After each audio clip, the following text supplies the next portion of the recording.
The 16th annual Maryland State Police Polar Bear Plunge returns to Sandy Point State Park on Saturday, January 28th. Join Joe Flacco and thousands of others for a full day of fun that includes Plunge Fest, the free winter festival. Go to plungemd.com now to register.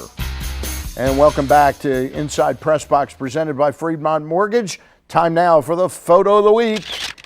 And the photo of the week, as always, brought to you by Yingling Lager, true American classic. Taste the quality that 180 years of family-owned and operated tradition brews into every single bottle.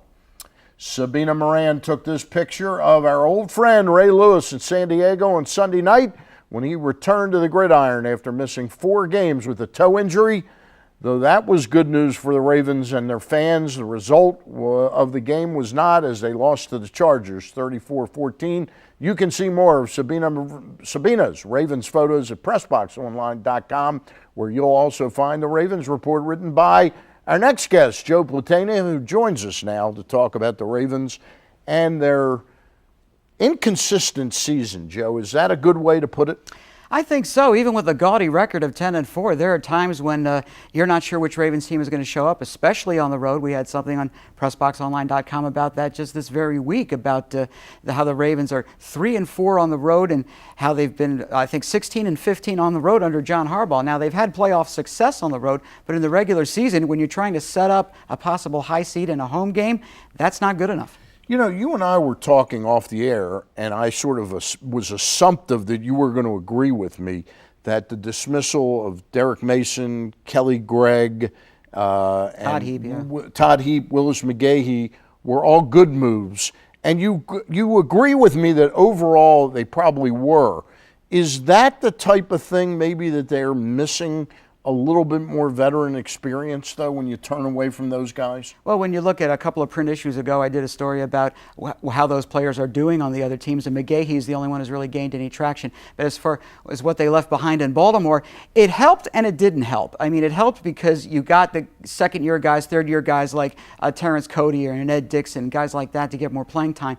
But on another level, and I've said this on radio many, many times, to have that veteran leadership, to navigate your teammates through the ups and downs, the emotional ups and downs of a season, that's been missing. And I think when you see the Ravens get up and play teams like the Jets because they have Rex Ryan, or the Steelers because they're the Steelers, and then you see them play Seattle and Jacksonville the way they did, you could see that that emotional consistency was missing. And those veteran players were missing that could have provided that. Let me ask you a question. I wrote something for CSNBaltimore.com. I write once a week there for them as well as for PressBoxOnline.com. I wrote what most people would think a couple weeks ago was kind of heresy, was that this Ravens defense might have been better without Ray Lewis. Pshaw, or is there something to that? Well, you look at the raw numbers. I mean, they were giving up 16 points a game with Ray, about 12 points a game without him. The yardage also looked better without Ray Lewis. And maybe the team learned how to play without him. You saw Terrell Suggs blossom into a Defensive Player of the Year candidate, and in some quarters, an overall MVP candidate. So maybe there is some truth to that. For that month they played without Ray, they found another gear that maybe they didn't have back in 2005 when Ray wasn't around. Of course, the team overall wasn't as good then. Exactly. So, you know, there may be some truth to that, but Ray Lewis is still who he is. Looked a little rusty in San Diego, but as the season wears on and runs down, then maybe we'll see the old Ray. Well, there's no question if we face a Tom Brady or Drew Brees or Aaron Rodgers, I'll probably feel comfortable with Ray Lewis in there. But in a short haul, to me, he looked much slower than I ever remembered seeing him. But again, like you say, some of that is shaking off the rust. Looking at Ray Lewis and Ed Reed, they're Hall of Fame players. There's no question about it. They're both kind of winding down to the end, okay? I know we're in the midst of hopefully a championship run. With Ray, is Ray a coach to be eventually, if not a head coach?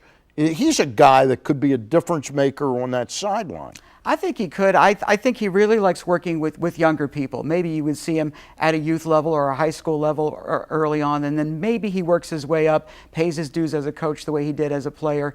Ray Lewis is definitely coaching material because he loves to motivate, he loves to get people going and to follow him into that so-called battle. So, yeah, I could see that down the line. The Ravens, as we tape this now, we've got 2 regular season games to go against our division rivals, Cleveland Browns at home and then Cincinnati on the road.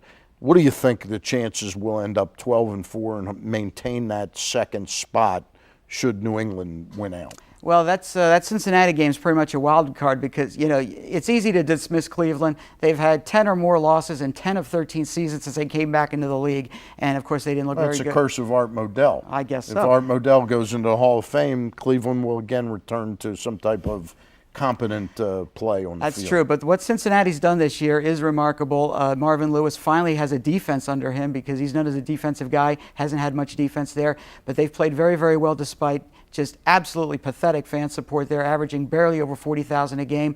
They're not going to sell out. They're ending with 2 home games on their schedule, Arizona and Baltimore. Neither one of them might sell out. 7 blackouts out of 8 games with only the Steeler fans providing them with a sellout. So they have something to play for, though, despite all that. The Bengals are going to have something to play for. You could have 3 AFC North teams in the playoffs, and it's conceivable the Ravens end up 1-1 and go 11-5. Joe, as you're sitting here now, we got less than a minute. The Ravens, if they win out, they get a bye. Who do you see coming to Baltimore that next week? Well, if they're the 2 seed, this is how it works. They would play the highest surviving seed from Wild Card Weekend. 6 plays 3, 5 plays 4. Whoever the highest coming out of that bunch is would come to Baltimore. And right now you have the AFC Houston at the 3 right now as we talk, and then the AFC West leader Denver at the 4. So those would be the 2 highest seeds if they win their home Wild Card games against the Jets and Pittsburgh. No easy task. Then the highest surviving seed would come here. So it is an outside shot that Tim Tebow could end up coming to Baltimore. It's an outside shot. Outside shot, and if the Ravens should fall out of the division lead, which we don't see happening, falling to 5, there's a chance they would go to the 4 seed, which would be the Denver Broncos, and we discussed that. We'd go out there, yeah. Right, we discussed that on PressBoxOnline.com. The Ravens could be up against the story of the year, and a guy who was drafted with a pick that belonged to the Baltimore Ravens. All right. Ravens earlier today, as we're taping midweek, picked up Shane Graham. Smart thing to rest Billy Cundiff right now. No question about it. Shane Graham was involved in a training camp battle with Billy Cundiff, and Cundiff, as I predicted, won that battle. So now we'll see how he would have done if he'd have won it. All right, Joey. We'll get you again as the playoffs crank up. Thank you very much. Does a great job with PressBox and PressBoxOnline.com, and we'll be back to wrap things up right after this. Inside PressBox is presented by Friedmont Mortgage. Don't make a 30-year mistake by choosing the wrong lender. Go to FriedmontMortgage.com now for all of your mortgage needs.